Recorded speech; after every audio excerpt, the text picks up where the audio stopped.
Sergio Silva, bek Arema FC cerita kengerian 5 jam di kamar ganti Stadion Kanjuruhan. Kerusuhan bukan karena kekalahan Arema FC. Pemain belakang asing Arema FC Sergio Silva menceritakan kengerian yang terjadi di kamar ganti Stadion Kanjuruhan akibat insiden yang menewaskan 125 orang Sabtu 1 Oktober 2022. Ulang, menurut Silva derby Jawa Timur Arema versus Persebaya mirip dengan rivalitas FC Porto versus Benfica di Liga Portugal.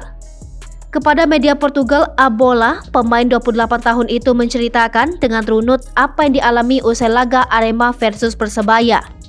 Silva mengatakan setelah pendukung Arema mulai banyak masuk ke lapangan, pemain Singo Edan memilih masuk ke ruang ganti guna menghindari tekanan dan menyelamatkan diri. Awalnya menurut Silva, meski kalah 2-3, ia dan tim berencana berjalan-jalan di sekitar stadion untuk menghormati para supporter. Langkah itu terhenti di tengah lapangan karena melihat indikasi beberapa supporter masuk ke lapangan dan berpikir banyak yang datang untuk memberi dukungan dan bukan untuk menyerang.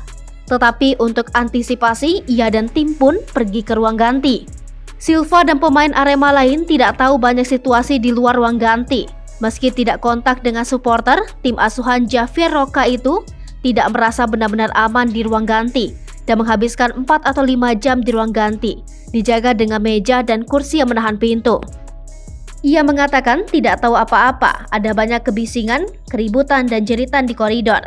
Ia juga tak tahu apakah orang-orang berteriak atau karena terdesak. Silva akhirnya mengetahui teriakan-teriakan itu karena supporter menderita dengan situasi di Kanjuruhan, baik karena gas air mata atau terinjak-injak.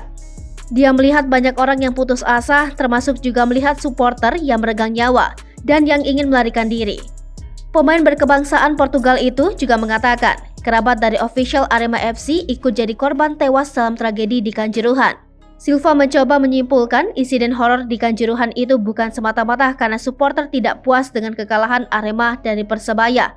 Silva juga menyimpulkan, memang ada ketidakpuasan dengan kekalahan itu.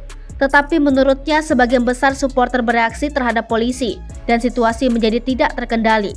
Polisi juga akan berusaha membela diri, situasinya pun menjadi sulit. Hai pemirsa Sri Popo TV, jangan lupa komen, like, dan subscribe, serta tonton terus berita-berita terupdate lainnya ya.